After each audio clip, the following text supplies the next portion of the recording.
Mumps is an acute viral infection and common vaccine preventable disease. Viral infection क्यों बोला है इसको? क्योंकि ये वायरस के वजह से होता है। और कॉमन वैक्सीन प्रिवेंटेबल डिसीज, क्योंकि ये वैक्सीन से इजीली प्रिवेंट हो सकता है। So mumps is an acute viral infection and common vaccine preventable disease. It is characterized by painful enlargement of salivary glands, mainly the parotid gland. Mumps में क्या होता है? पैरोटिड ग्लैंड का enlargement होता है। क्यों होता है? इन्फेक्शन के कारण। ओके, सो ये painful enlargement of salivary gland है। सलाइवरी ग्लैंड कितने रहते हैं? मेनली 3 रहते हैं। Okay, parotid gland, sublingual gland and submandibular gland. सबलिंगुलर gland क्या है? बिलो टंग। वैसे ही सब mandibular gland below mandible and parotid gland above the jawline and in front of ear. ये देखो, above jawline and in front of ear. Okay, 3 gland रहते हैं, parotid gland, sublingual gland and submandibular gland. Mumps में mainly parotid gland का infection रहता है। Okay, so mumps is characterized by painful enlargement of the salivary gland, mainly the parotid gland, and it is caused by an RNA virus, genus Rubella virus, family Paramyxoviridae. Age, कौन से as में होता है ये? 5 to 15 year of as. जो school as child रहते हैं उसमें ये मेनली होता है, 5 to 15 year of age. Infants are rarely affected due to presence of transplacental acquired maternal antibodies. जो इन्फेंट्स रहते हैं 1 साल की उम्र तक, हम उसको इन्फेंट बोलते हैं। जो बेबीज रहते हैं 1 साल की उम्र तक, हम उसको इन्फेंट बोलते हैं। और जो ट्रांसप्लेसेंटल एंटीबॉडीज रहते हैं मदर टू जो बेबी, जो प्लेसेंटा के थ्रू जो एंटीबॉडीज बेबी को रिसीव होते हैं, उसकी वजह से ये बेबीज अफेक्टेड नहीं होते हैं। Okay, infant are rarely affected due to presence of transplacental acquired maternal antibodies. Okay, फिर से एक बार देखेंगे। mumps is an acute viral infection and common vaccine preventable disease characterized by painful enlargement of salivary gland, mainly the parotid gland, caused by an RNA virus, genus Rubella virus, family Paramyxoviridae. Age 5 to 15 year of age. Infant are rarely affected due to presence of transplacental acquired maternal antibodies. ये देखो, ये normal parotid gland है और ये mumps में swollen parotid gland and cheeks. Okay, mumps में क्या होता है? पैरोटिड ग्लैंड का स्वेलिंग होता है और आउटसाइड से हमें चीक्स भी स्वोलन दिखते हैं. तो ये नॉर्मल पैरोटिड ग्लैंड है और ये है swollen parotid gland. Now, man is the only reservoir of infection. Okay, man यानी क्या? इधर ह्यूमन बींग बोला है, both male and female included है उसमें. Man is the only reservoir of infection. यहाँ पे कैरियर स्टेज नहीं रहती है. Okay, carrier stage does not exist.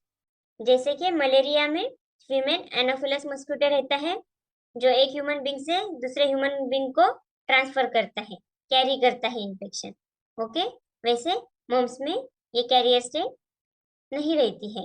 Okay, एक ह्यूमन बींग से दूसरे ह्यूमन बींग को डायरेक्ट कांटेक्ट से या एयरबॉर्न ड्रॉपलेट से ये इन्फेक्शन होता है.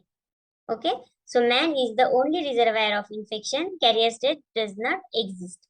Season winter and spring season. Winter और स्प्रिंग सीजन में ये मम्स का इन्फेक्शन ज्यादा होता है.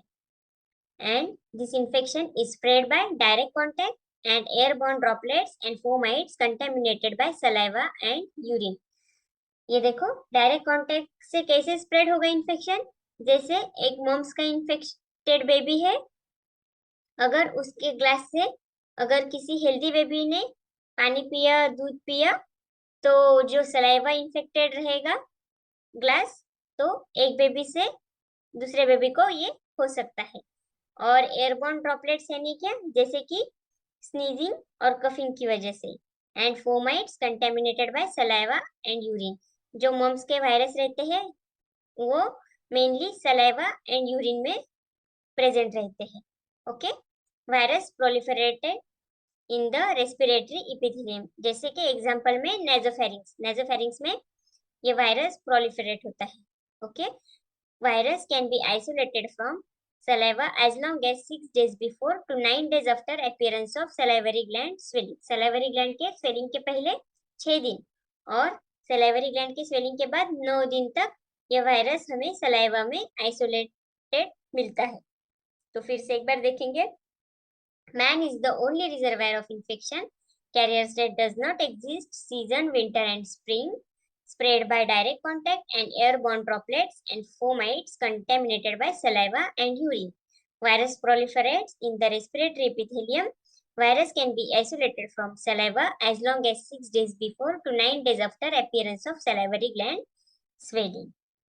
Now, mumps infection or immunization is lead to life long immunity. अगर एक बार बेबी को मम्स का इन्फेक्शन हो गया तो उसको लाइफ लॉन्ग इम्यूनिटी आ जाती है। ओके, और इम्यूनाइजेशन की वजह से भी इम्यूनिटी बच्चों में आती है। इम्यूनाइजेशन के बाद अगर मम्स इन्फेक्शन हो गया तो वो कैसा रहता है, माइल्ड फॉर्म रहता है। The disease is mild in majority of the cases. 10% cases the infection is associated with aseptic meningitis or encephalitis. Okay, 10% cases with mumps क्या होता है, उनमें असेप्टिक मेनिंजाइटिस होता है, नहीं तो एनसेफेलाइटिस होता है। ये कॉमन कॉम्प्लिकेशन रहता है बेबीज में। ओके, अभी देखेंगे clinical manifestation.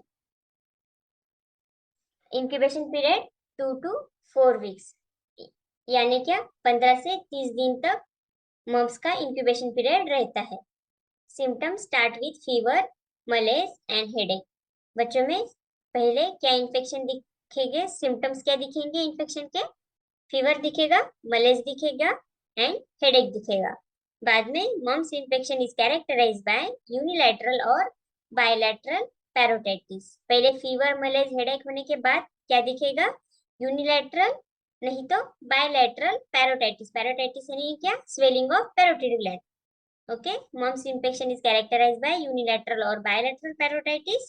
This present as earache and jaw tenderness while chewing.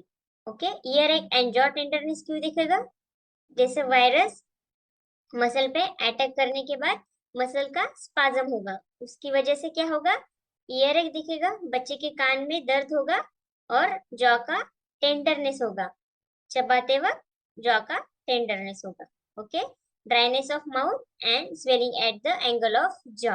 Dryness of mouth क्यों होगा, इन्फेक्शन के कारण सलाइवरी ग्लैंड का जो फंक्शन है सलाइवा सिक्रेट करना वो बंद हो जाएगा, इसी वजह से क्या होगा, ड्राइनेस ऑफ माउथ होगा, सलाइवा का प्रोडक्शन नहीं होगा। Okay, and swelling at the angle of jaw. The earlobe may appear to be pushed upward or and outward. Okay, swelling की वजह से क्या होगा, ईयरलोब जो रहता है बेबी का वो पुश होगा, कहाँ पे, अपवर्ड एंड आउटवर्ड। ओके, ये देखो मम्स के सिम्टम्स देखेंगे, fever, loss of apatite, headache, muscle pain, when eating pain, pain in ear, jaw and chin and pain on both side.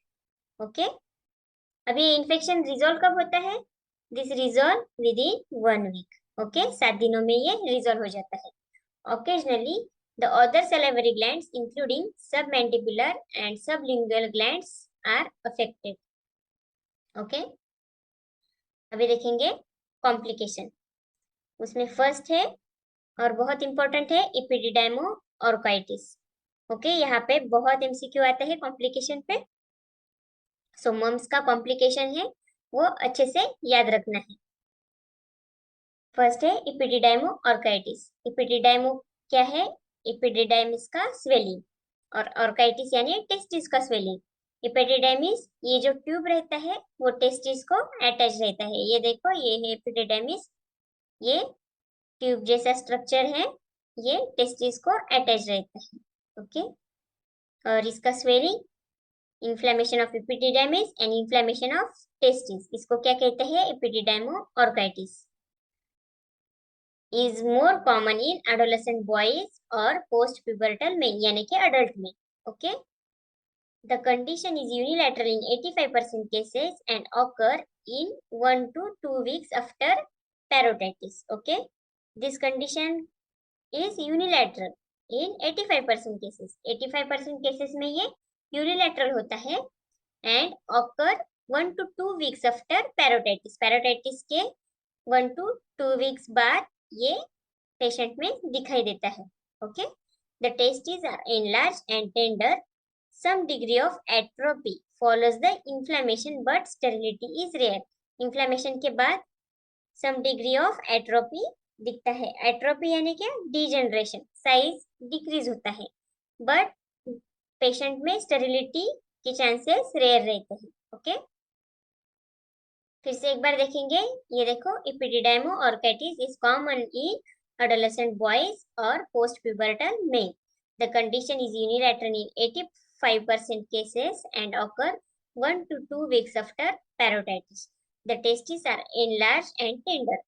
Some degree of atrophy follows the inflammation, but sterility is rare. ये देखो, ये normal testis है और ये है एपिडिडाइमो orchitis. अभी second है aseptic meningitis, is seen in about 1 to 10% children with parotitis. एपिडिडाइमो orchitis कहाँ पे दिखता है? एडोलेसेंट बॉयज और पोस्ट प्यूबर्टल मेन, यानी कि अडल्ट मेन में दिखता है अभी. और असेप्टिक मेनिंजाइटिस चिल्ड्रंस में दिखता है. अभी हम ये कैसे ध्यान में रखेंगे? कंफ्यूज नहीं होना है इसमें.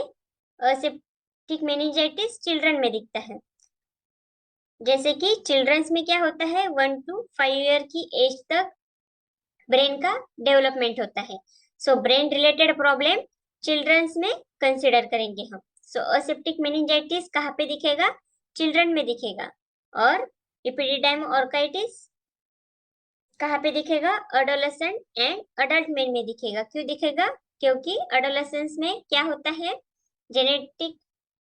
जेनेटल ऑर्गन जो रहते हैं उसका डेवलपमेंट एंड ग्रोथ होता है. सो प्रॉब्लम भी कहाँ पे रहेंगे?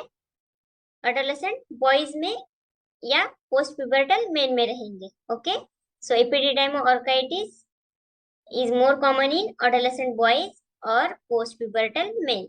इसका रीजन क्या बताया हमने? कि जो जेनेटल ऑर्गन की ग्रोथ एंड डेवलपमेंट रहती है वो ज्यादातर एडोलेसेंस में रहती है एंड अडल्ट में रहती है. सो प्रॉब्लम भी कैसे आएंगे? जेनेटल ऑर्गन में आएंगे. सो एपिडिडाइमो ऑर्काइटिस कहाँ पे रहेगा? Adolescent boys and post pubertal main. वैसे ही असेप्टिक मेनिंजाइटिस कहाँ पे दिखेगा हमको? चिल्ड्रंस में दिखेगा. Mumps is the commonest cause of aseptic meningitis in children. इस पे एमसीक्यू आता है. Mumps is the commonest cause of aseptic meningitis in children. Aseptic meningitis क्या रहता है? मेनिंजाइटिस यानी क्या? Inflammation of meninges. Okay, meninges कहाँ पे रहते हैं? Around your brain and spinal cord. Okay, और असेप्टिक मेनिंजाइटिस में क्या क्या सिम्टम्स दिखेंगे हमको? Fever, headache, photophobia and neck stiffness दिखेगा. ओके, इसको असेप्टिक क्यों बोला है? क्योंकि अगर हम मेनिंजाइटिस के पेशेंट का सीएसएफ बैक्टीरियल कल्चर करेंगे तो वो कैसे आएगा? निगेटिव आएगा. तो इसीलिए असेप्टिक मेनिंजाइटिस कहते हैं. मेनिंजाइटिस के सारे लक्षण दिखेंगे पर जो सीएसएफ का कल्चर रहेगा वो कैसे आएगा? निगेटिव आएगा. तो क्लियर है? असेप्टिक मेनिंजाइटिस क्या है? Inflammation of meninges with symptoms of high grade fever, headache, photophobia and neck stiffness. And aseptic क्यों बोला है? क्योंकि सीएसएफ का बैक्टीरियल जो कल्चर रहेगा वो निगेटिव आएगा. So aseptic meningitis is seen in about 1 to 10% of children with parotitis. Mumps is the commonest cause of aseptic meningitis in children. The risk of encephalitis is between 0.02 and 0.3% of cases. Aseptic meningitis के बाद कौन सा risk है? Second जो risk रहेगा वो क्या रहेगा? एनसेफेलाइटिस का रहेगा। वो कितने परसेंट केसेस में रहेगा? 0.02 एंड 0.3% केसेस। मोस्ट कॉमन क्या है? Aseptic meningitis. उसके बाद कॉमन क्या है? एनसेफेलाइटिस है। ओके, अभी देखेंगे अदर न्यूरोलॉजिकल मैनिफेस्टेशन। उसमें फर्स्ट है auditory nerve damage leading to deafness. Auditory nerve ये है 8 नंबर की क्रैनियल नर्व है, 8वें नंबर की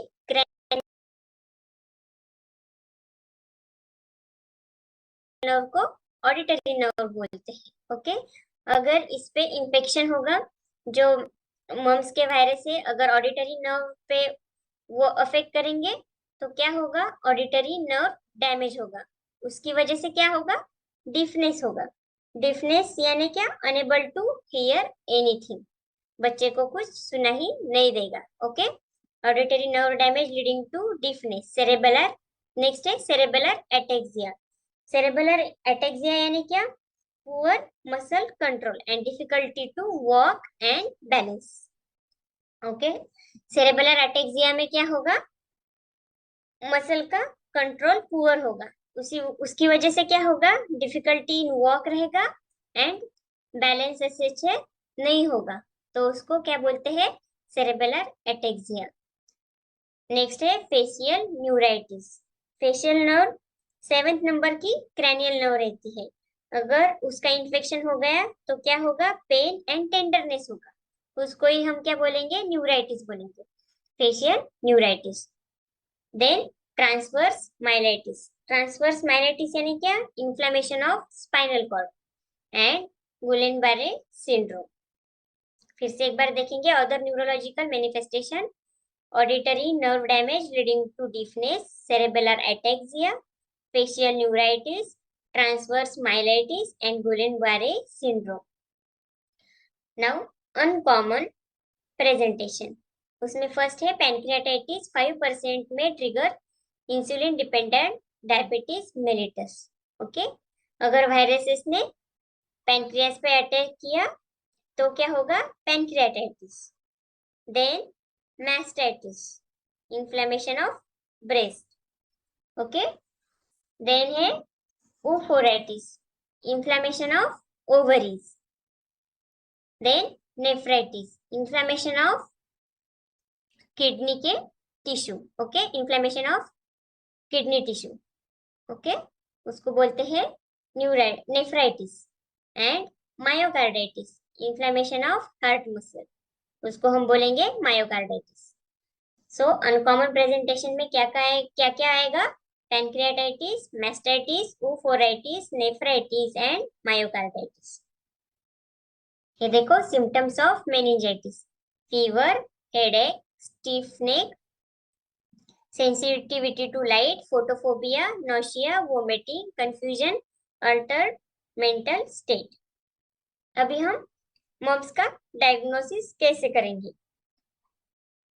उसमें है फर्स्ट है the diagnosis is based on clinical feature and may be confirmed by ELISA for IgM. पहले तो क्लिनिकल फीचर पे करेंगे डायग्नोसिस। उसमें क्या दिखेगा हमको? स्वेलिंग ऑफ पैरोटिड एंड बच्चे को क्या रहेगा? फीवर रहेगा, मलेज रहेगा और हेडेक रहेगा। Okay, so diagnosis is based on clinical feature and then confirm कैसे करेंगे हम? एलाइजा फॉर आईजीएम करेंगे। Then serum amylase is elevated in almost 90% of cases. ये serum amylase क्या है? ये है एंजाइम। ये क्या होता है? पेनक्रिया एंड सलाइवरी ग्लैंड में तैयार होता है, which helps in digestion of carbohydrate. serum amylase क्या करता है? कार्बोहाइड्रेट का डाइजेशन करता है। The high level serum amylase indicate any problem in pancreas and salivary gland. Okay? Salivary gland में कुछ प्रॉब्लम रहेगा, पैनक्रियाज में कुछ प्रॉब्लम रहेगा, तो सीरम अमाइलेज का लेवल इलेवेट होगा। Okay, serum amylase is elevated in almost 90% of cases. Now treatment. अभी मम्स की ट्रीटमेंट क्या है ये हम देखेंगे। फर्स्ट है सिम्टोमेटिक ट्रीटमेंट। सिम्टोमेटिक ट्रीटमेंट हम पेशेंट को देंगे। Okay, antipyretics and warm saline mouth washes. Antipyretics में मेनली क्या देते हैं, पैरासीटामोल और आइबुप्रोफेन देते हैं। Okay, so antipyretics and warm saline mouth washes. Orchitis is treated by bed rest and local support. Orchitis के पेशेंट को हम क्या करेंगे, बेड रेस्ट करने को बोलेंगे और स्क्रोटल लोकल सपोर्ट देंगे। Okay, steroids may be used for symptomatic relief of orchitis and arthritis but does not alter the course. Okay, steroid क्या करता है, इन्फ्लेमेशन कम करता है और पेन कम करता है। सो स्टेरॉइड का यूज हम सिम्टोमेटिक रिलीफ के लिए करेंगे ऑर्काइटिस में। ओके,